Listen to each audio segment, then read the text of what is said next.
Hello दोस्तों, Radhe Radhe, good morning. कैसे हैं आप लोग? आई होप आप सभी बहुत अच्छे होंगे और अपनी पढ़ाई भी अच्छे से कर रहे होंगे। फ्रेंड्स, आज का जो हमारा टारगेट है वो डे है 14 और ऐसे ही जो हमारा टारगेट है वो डेली 60 दिनों तक चलेगा।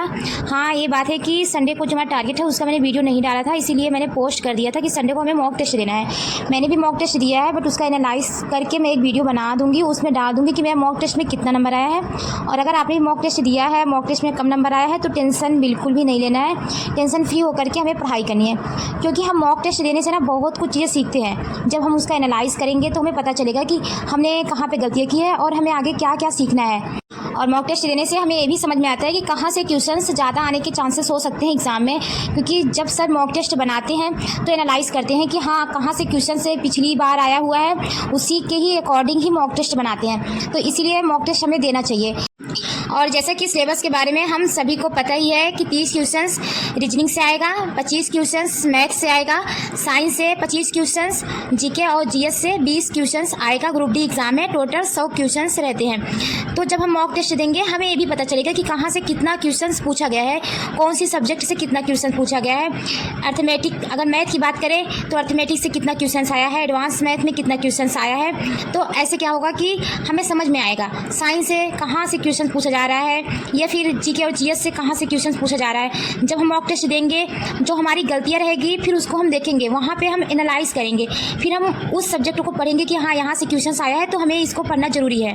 और हाँ माय डियर फ्रेंड्स, एक चीज़ का और ध्यान देना चाहिए जब हम मॉक टेस्ट दें, जो गलतियाँ हुई हो, जो हम ना पढ़े हों, उसको हमें एक कॉपी में नोट डाउन करते रहना चाहिए और हर संडे को उसको देखना भी चाहिए, रिवीजन भी करते रहना चाहिए। इससे क्या होगा कि हमारा रिवीजन होता रहेगा, जो हम नहीं पढ़े रहेंगे वो हम पढ़ भी लेंगे। क्योंकि कभी कभी ऐसा होता है कि जो चीज़ें हम पढ़े नहीं रहते हैं या फिर टीचर लोग पढ़ाए नहीं रहते हैं, वो मॉक टेस्ट में हमें देखने को भी मिल जाता है। तो इसीलिए हमें क्या करना चाहिए, एक कॉपी रखना चाहिए। उस कॉपी में जो भी हम मॉक टेस्ट दें, जो हमारी गलतियाँ हो, जो हमें लगे कि हाँ ये चीज़ें नहीं है और हमें नहीं आ रहा है, तो उसको नोट डाउन कर लेना चाहिए। और अगर हमारा आधा भी सिलेबस कंप्लीट हो चुका है तो हमें मॉक टेस्ट देना चाहिए। और अगर हमारा कम नंबर आ रहा है तो हमें डीमोटिवेट बिल्कुल भी नहीं होना है, क्योंकि कल शायद बहुत से लोग मॉक टेस्ट दिए होंगे। हो सकता है कुछ लोगों के कम नंबर आया हो और हो सकता है कुछ लोगों के ज़्यादा नंबर आया हो। तो अगर जिनके कम नंबर आए हैं उनको डीमोटिवेट बिल्कुल भी नहीं होना है, बल्कि मोटिवेट हो करके, खुद को मोटिवेट रख के आगे अपनी पढ़ाई करते रहना है। और माय डियर फ्रेंड्स, आज का जो हमारा टारगेट है वो हम देख ले रहे हैं कि आज हमें क्या पढ़ना है। तो फ्रेंड्स, आज का जो हमारा टारगेट है, मैथ में हमें कंपाउंड इंटरेस्ट के 50 क्वेश्चंस लगानी है। परसों का जो हमारा टारगेट था उसमें हमने कंपाउंड इंटरेस्ट के 50 क्वेश्चंस को लगाया होगा, और कल का जो हमारा टारगेट था वो मॉक टेस्ट देना था हमें। तो अभी तक हमने कंपाउंड इंटरेस्ट के 50 क्वेश्चंस लगा लिया है। अभी आज का जो हमारा टारगेट है उसमें हमें कंपाउंड इंटरेस्ट के 50 क्वेश्चंस को फिर से लगाना है, क्योंकि एक टॉपिक से लगभग 150-200 क्वेश्चंस होते हैं। तो ऐसे हम 2-3 दिन तक ले करके चलते हैं 50-50 क्वेश्चंस को, जिससे कि हम ज़्यादा से ज़्यादा क्वेश्चंस प्रैक्टिस कर लें। साइंस में हमें आज जियो में प्रजनन के बारे में पढ़ना है। रीजनिंग में परसों की जो हमारा टारगेट था उसमें हमने पासा और घन के 100 क्वेश्चंस को लगाया होगा। आज हमें ब्लड रिलेशन के 100 क्वेश्चंस को लगाना है। पॉलिटी में हमें लोकसभा व राज्यसभा के बारे में पढ़ना है। परसों का जो हमारा टारगेट था उसमें हमने लोकसभा व राज्यसभा की सीटों के बारे में पढ़ रखा होगा। आज हमें लोकसभा व राज्यसभा के बारे में संविधान में क्या कहा गया है और कौन से अनुच्छेद में लोकसभा और राज्यसभा के बारे में लिखा गया है। अगर हमें लोकसभा और राज्यसभा की चुनाव लड़ना हो तो हमारी उम्र क्या होनी चाहिए, इन सब के बारे में हमें पढ़ना है, क्योंकि यहाँ से बहुत ज़्यादा क्वेश्चंस अक्सर पूछ लिए जाते हैं माय डियर फ्रेंड्स। तो आज हमें पॉलिटी में लोकसभा व राज्यसभा के बारे में डीप में अच्छे से पढ़ लेना है। हिस्ट्री में आज हमें सल्तनत काल, गुलाम वंश के बारे में पढ़ना है। स्टैटिक जीके में हमें ज्ञानपीठ पुरस्कार के बारे में पढ़ना है।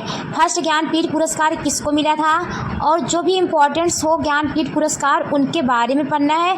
और अभी हाल ही में लेटेस्ट किसको मिला है ज्ञानपीठ पुरस्कार, इसके बारे में पढ़ना है, क्योंकि यहाँ से भी क्वेश्चंस अक्सर पूछे जाते हैं।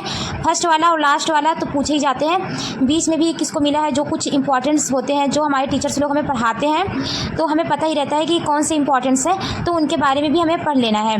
कितने लोगों को अभी तक ज्ञानपीठ पुरस्कार मिल मिल चुका है, इसके बारे में भी हमें जानना ज़रूरी है। और साथ में ही हमें करंट अफेयर्स की भी क्लास लेनी है। अगर हम किसी भी टीचर से पढ़ रहे हों, जिस भी टीचर को हम फॉलो कर रहे हैं, तो उनसे हमें करंट अफेयर्स की क्लास लेनी है, क्योंकि अभी एनटीपीसी की एग्ज़ाम की बात करें तो करंट अफेयर्स से बहुत ज़्यादा क्वेश्चंस आ रहे हैं। अगर आप देखेंगे तो करंट अफेयर्स से क्वेश्चंस आ रहे हैं, जो भी एग्ज़ाम दे रहे हैं अगर उनसे पूछेंगे तो करंट अफेयर्स और कंप्यूटर से भी क्वेश्चंस आ रहे हैं। तो ऐसे हमें क्या करना है, करंट अफेयर्स की भी क्लास हमें लेनी है, ठीक है, हमें पढ़ते रहना है।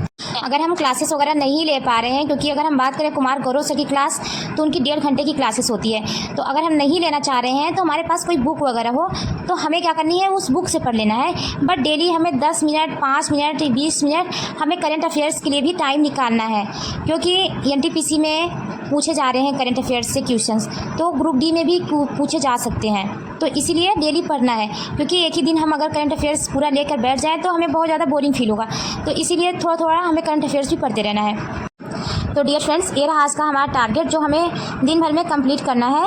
आज का वीडियो यहीं तक, मिलेंगे नेक्स्ट वीडियो में। Stay strong every day dear friends, thank you so much.